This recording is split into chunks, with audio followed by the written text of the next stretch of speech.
Olá! Hoje trataremos de um dos temas mais importantes para a vida contemporânea, a energia. A energia, juntamente com a água, é um dos problemas do século XXI. Muitos analistas vivem preocupados com a utilização de forma irracional desses dois recursos. A energia, ela é fundamental porque ela é a capacidade de se realizar um trabalho. E para a gente ver um pouco o processo histórico da evolução da energia no mundo, eu vou convidar o professor Marival para ele falar da importância da energia para a vida moderna. Ok, Omar. Meu amigo e minha amiga, a história da energia confunde-se com a história da civilização. Isso é tão importante que vale a pena ver de novo. A história da energia confunde-se com a história da civilização. Imagine o homem pré-histórico usando a energia para aquecer o próprio corpo e espantar os animais selvagens. Era este o único uso da energia, além do próprio corpo.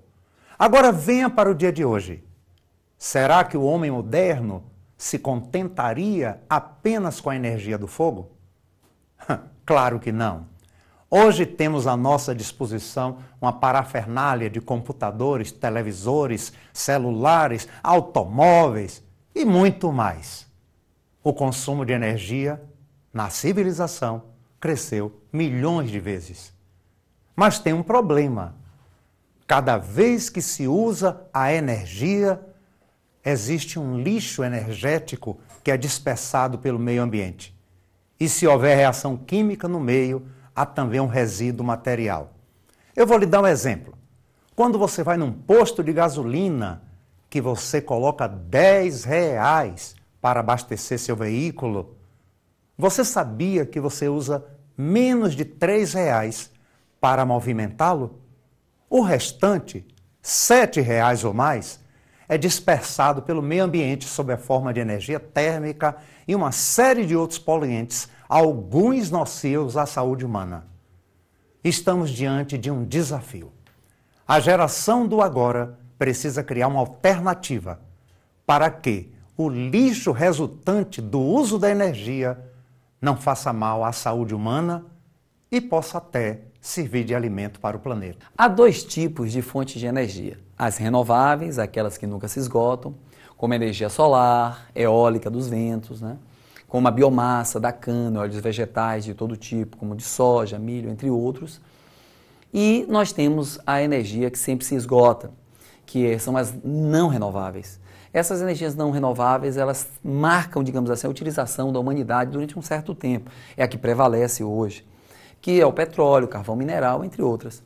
Se a gente fosse fazer uma avaliação hoje, levantando os dados, de o que prevalece em relação ao consumo no mundo, a ordem seria petróleo, gás natural e eletricidade.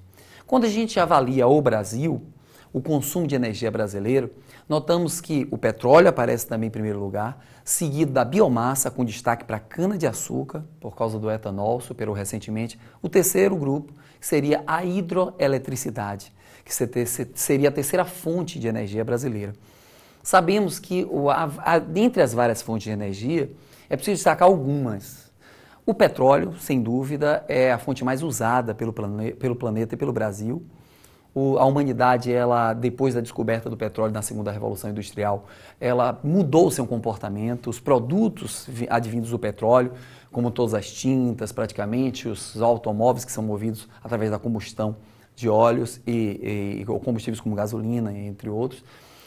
Enfim, e vários outros utensílios na química fina, na indústria de remédios, entre outros. O petróleo é, sem dúvida, a fonte mais usada do planeta. O petróleo são micro-organismos sedimentares, cobertos por sedimentos, formados há 70 milhões de anos atrás, estão localizados nas bacias sedimentares e vários países possuem uma abundância desse petróleo, com destaque para o Oriente Médio, uma região que foi mar, uma bacia sedimentar, e os fitoplânctons marinhos acabaram formando o que a gente chama de petróleo nessa região.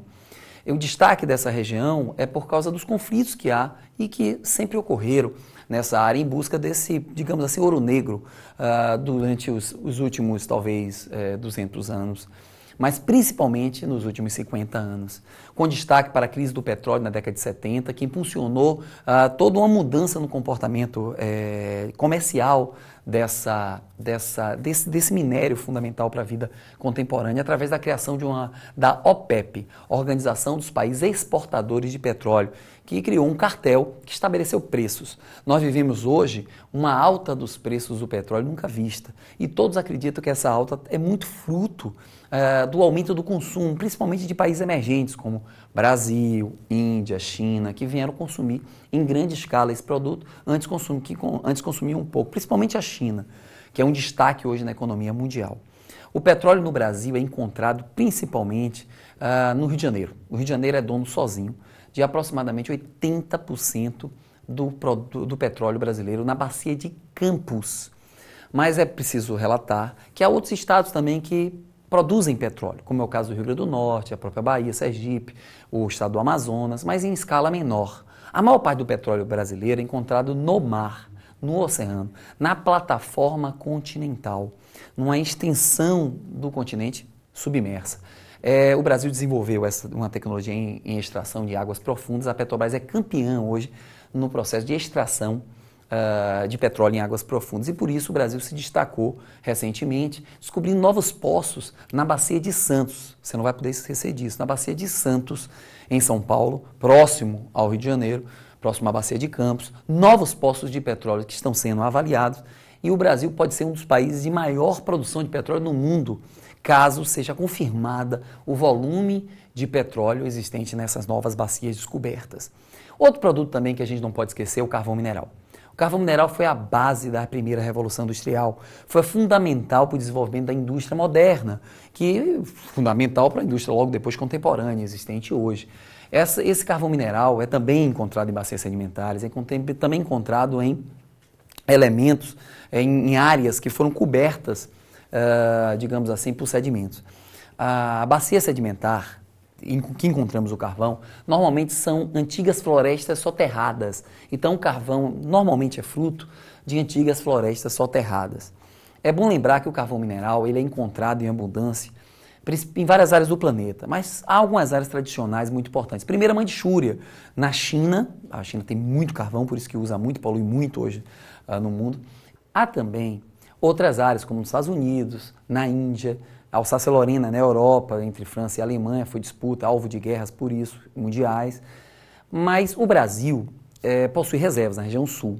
Porém, as reservas são de má qualidade. O carvão brasileiro é chamado hulha, não é o antracito de boa qualidade. E por isso nós somos obrigados a importar carvão mineral.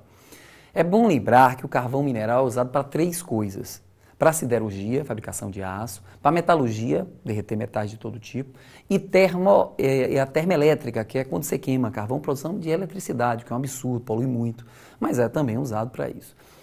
Há também uma terceira fonte importante, que é a nuclear, que apesar do risco, da preocupação que se tem, nós sabemos que hoje se tornou uma alternativa diante do aquecimento global, uma vez que a energia nuclear joga zero na atmosfera de poluição, pelo menos na atmosfera é zero, apesar dos seus resíduos são tóxicos e perigosos.